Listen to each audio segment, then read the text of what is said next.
এরপরে প্রশ্ন হলো, মায়ের আগে ছেলে মারা যাওয়ায় ছেলের সম্পত্তির কিছু অংশের মালিক মা হয়েছেন প্রচলিত আইন অনুযায়ী, তারপর মা মারা যাওয়ার পর মায়ের পাওয়া সম্পত্তির মালিক বাকি সন্তানরাও হয়েছেন এবং তারাও নিয়মিত দাবি করছেন, এক্ষেত্রে ইসলাম কি বলে?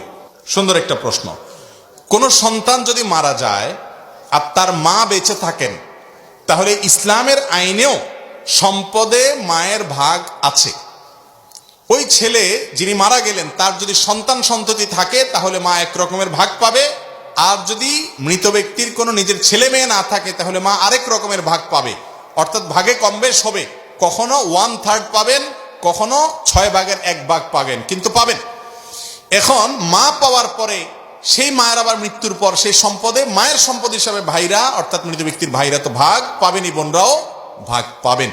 এটা প্রচলিত আইনে যদি এরকম থাকে তাহলে কোরআনের আইনের সাথে সেটার মিল আছে, কোনো অমিল নাই।